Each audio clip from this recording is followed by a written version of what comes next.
दोस्तों बात करने वाले हैं गोदरेज इंडस्ट्री लिमिटेड के बारे में। क्वार्टर थर्ड के नंबर डिक्लेयर हो चुके हैं और बड़ी हलचल इस बार के नतीजों के अंदर दिखने को मिल रही है।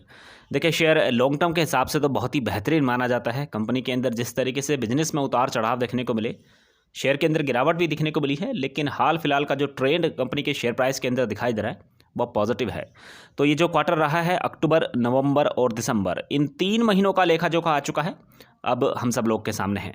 तो दोस्तों ये जो फर्स्ट कॉलम आपको स्क्रीन पर दिखाई दे रहा है, ये प्रेजेंट क्वार्टर के रिजल्ट्स हैं, ये पिछले वाले क्वार्टर के रिजल्ट्स हैं और ये पिछले साल के रिजल्ट्स हैं। वैल्यू करोड़ के अंदर दी गई है। कंपनी के ये कंसोलिडेट फाइनेंशियल रिजल्ट्स इस समय स्क्रीन पर आपके सामने हैं।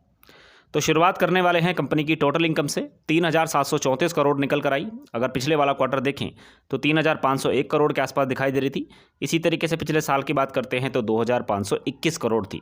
तो कंपनी की total income quarter on quarter basis पे भी बढ़ती हुई नजर आ रही है और साथ ही में ईयर ऑन ईयर बेसिस पे भी कंपनी की टोटल इनकम के अंदर बढ़ा दिखने को मिल रही है। अब अगर खर्चों की बात की जाए तो 3,510 करोड़ के आसपास निकल कर आए हैं। पिछले वाला क्वार्टर देखें तो 3,325 करोड़ थे। इसी तरीके से पिछले साल 2,438 करोड़ निकल कर आए थे। तो खर्चे overall quarter on quarter basis पे बढ़े हैं, साथ ही में ईयर ऑन ईयर बेसिस पे भी बढ़ते हुए नजर आ रहे हैं। अब अगर प्रॉफिट बिफोर टैक्स की बात करते हैं तो 229 करोड़ के आसपास निकल कर आया है प्रेजेंट क्वार्टर में। पिछले वाला क्वार्टर देखें तो 261 करोड़ था। तो quarter on quarter basis profit before tax के अंदर कमी दिखने को मिल रही है। इसी तरीके से पिछले साल की बात करते हैं तो 210 करोड़ के आसपास ये वैल्यू दिखाई दे रही थी। तो ईयर ऑन ईयर बेसिस पे इसके अंदर तेजी देखने को मिल रही है, लेकिन क्वार्टर ऑन क्वार्टर बेसिस पे गिरता हुआ नजर आया है। साथ ही में दोस्तों बताना चाहूँगा कि कंपनी कितना मुनाफा इस बार जनरेट करती हुई नजर आई है।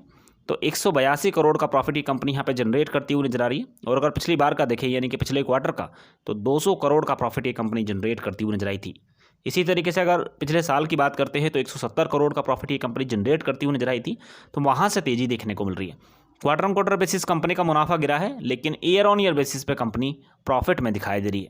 लेकिन अगर अर्निंग पर शेयर की बात करते हैं तो देखिए, अर्निंग पर शेयर हम लोगों को क्वार्टर ऑन क्वार्टर बेसिस पे भी बढ़ता हुआ नजर आया है और साथ ही में ईयर ऑन ईयर बेसिस पे भी अर्निंग पर शेयर के अंदर बढ़त दिखने को मिल रही है। तो दोस्तों overall company year on year basis पे बेहतरीन परफॉर्मेंस दिखाती हुई नजर आ रही है। तो शेयर प्राइस के अंदर एक एक्शन की उम्मीद करके चल सकते हैं, पॉजिटिव खबर कही जा सकती है। दोस्तों अगर ये पूरी जानकारी आपको अच्छी लगी हो तो वीडियो लाइक जरूर कीजिएगा, चैनल सब्सक्राइब कर लेना ताकि नई वीडियो का नोटिफिकेशन सीधे आपके मोबाइल पर सकें। Thank you so much for watching.